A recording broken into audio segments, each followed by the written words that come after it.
कौन बनेगा राष्ट्रपति देख रहे हैं आप। मैं हूं रुमाना खान। राष्ट्रपति चुनाव के लिए अब असल मायने में भागदौड़ शुरू हो चुकी है। सुबह सरकार की तरफ से बैठक तो शाम को विपक्षी दल के नेता एकजुट हुए। बीजेपी की बैठक में पीएम मोदी और कई बड़े मंत्री शामिल हुए। बैठक लंबी चली, इसीलिए लग रहा है बीजेपी का प्रेसिडेंट प्लान फिक्स हो चुका है। साथ ही आपको बता दें, सोनिया गांधी से मिलेगी बीजेपी की 3 सदस्यीय टीम। राष्ट्रपति के लिए आम सहमति बनाने पर विपक्ष के साथ बात करेंगे। परसों सोनिया गांधी से मुलाकात करेंगे राजनाथ सिंह, वेंकैया नायडू। राजनाथ सिंह, वेंकैया नायडू, अरुण जेटली।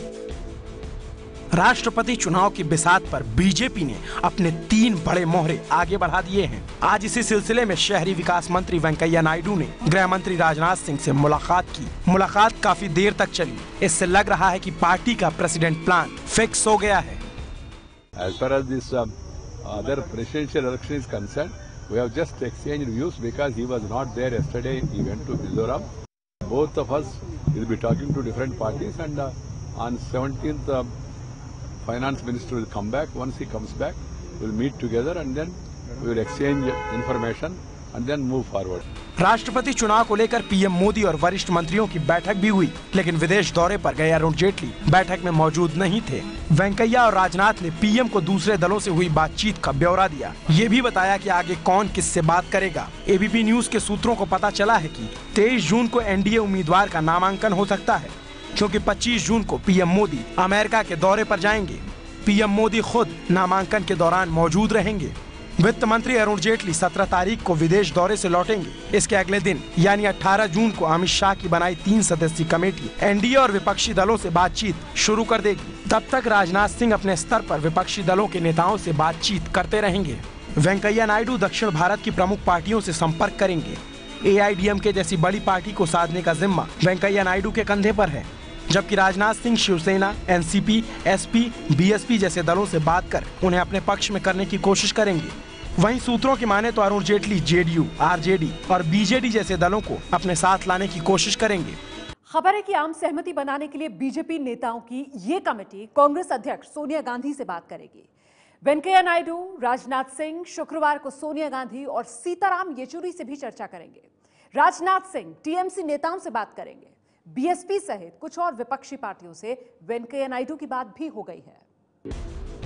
बीजेपी का दावा है कि विपक्ष की 17 पार्टियों में से कुछ पार्टियां राष्ट्रपति चुनाव को लेकर बीजेपी के संपर्क में हैं। बीजेपी एआईडीएमके के दोनों धड़ों का समर्थन मिलने का दावा भी कर रही है।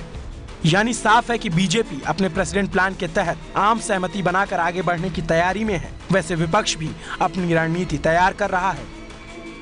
इस बीच पार्टी के सांसद शत्रुघ्न सिन्हा ने बीजेपी के वरिष्ठ नेता लालकृष्ण आडवाणी को राष्ट्रपति बनाने की मांग की है। शत्रुघ्न सिन्हा ने ट्विटर पर लिखा है कि आडवाणी जी आज की परिस्थिति में राष्ट्रपति पद के लिए देश की पहली और आखिरी पसंद हैं। आडवाणी जी राष्ट्रपति पद के लिए सबसे योग्य उम्मीदवार है। मैं देश के लोगों से अपील करता हूं कि वो अपने विचारों के साथ आगे आएं और आडवाणी जी का समर्थन करें। हालांकि बीजेपी के विचार शत्रुघ्न सिन्हा से बिल्कुल नहीं मिलते। ये शत्रुघ्न सिन्हा जी की राय है। पार्टी ने एक समिति बनाई है और वो समिति विभिन्न पार्टियों से मशविरा करके अगर कहीं कोई मतय को होगा तो कैंडिडेट डिसाइड करेंगे। तो पार्टी सोच समझ करके करेगी। मुझे पूरा विश्वास है कि जो भी निर्णय पार्टी का होगा बिल्कुल संतुलित होगा, सोच समझ करके होगा। अगर कंसेंसस हो तो और भी अच्छा है विभिन्न पार्टियों में, अगर नहीं हो तो हमारा कैंडिडेट तो इन केस हमारा ही होगा। सूत्रों की माने तो अमित शाह ने नाम तय कर लिया है और उसी नाम पर सहमति बनाने की कोशिश की जा रही है। हालांकि पीएम मोदी से औपचारिक चर्चा के बाद ही नाम का ऐलान होगा। तो बीजेपी का प्लान फिक्स होने लगा है और शाम को कांग्रेस के नेता गुलाम नबी आजाद के घर पर विपक्ष की बड़ी बैठक हुई है। विपक्ष की बैठक में कई बड़े नेता शामिल हुए, लेकिन केजरीवाल की पार्टी का कोई नेता इस बैठक में शामिल नहीं हुआ। और खबर देखिए ये मिल रही है कि विपक्ष में केजरीवाल की नो एंट्री है।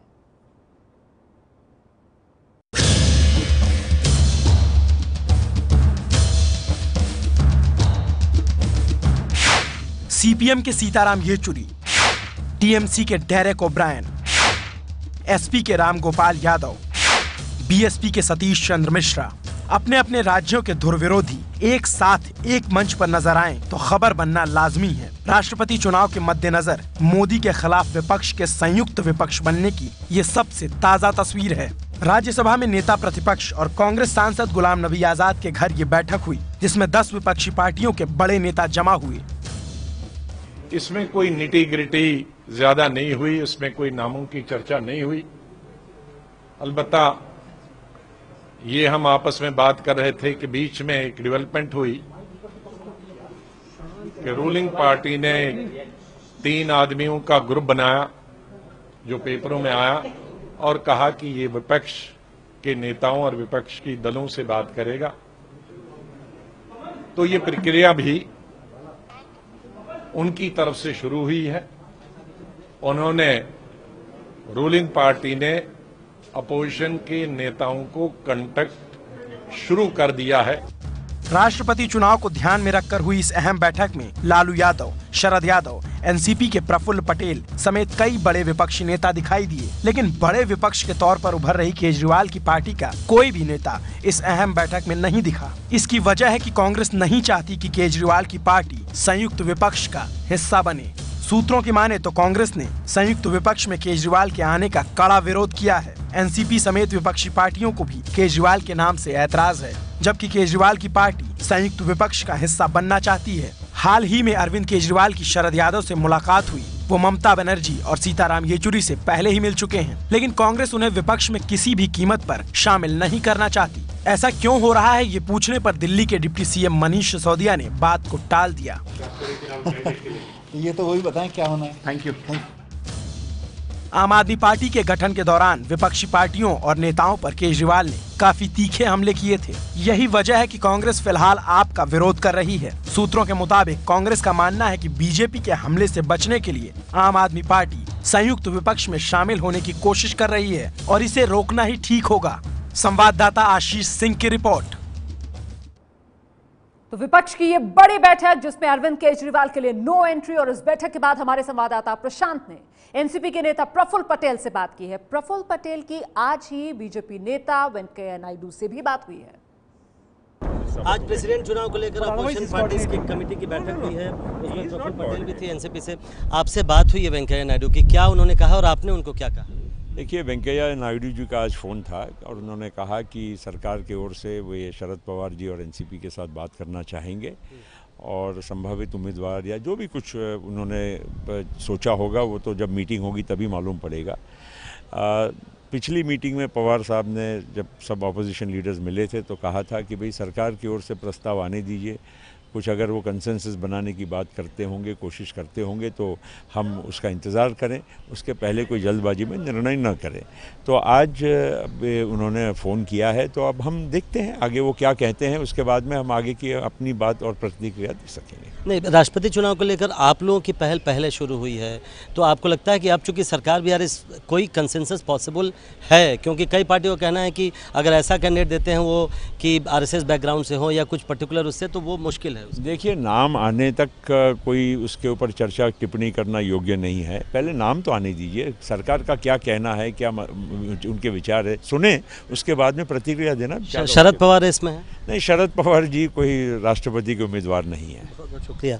तो आज वेंकैया नायडू से बात हुई है। प्रफुल्ल पटेल का कहना है, उन्होंने कहा है कि वो अपनी तरफ से चाहते हैं कि एक कंसेंसस बने, यानी सर्वसम्मति की ओर सरकार और विपक्ष दोनों ने एक तरह से कदम बढ़ाया है, लेकिन अभी देखना दिलचस्प होगा कि क्या नाम सरकार की तरफ से आता है और क्या विपक्षी पार्टी उसको एक्सेप्ट करती है कि नहीं। कैमरामैन मनोज कुमार के साथ प्रशांत, एबीपी न्यूज़, दिल्ली। जी, तो फिलहाल पत्ते खोलने के लिए तैयार नहीं नजर आ रहा विपक्ष। इंतजार विपक्ष को सरकार की तरफ से पहली चाल का। ये है एबीपी न्यूज़, आपको रखे आगे।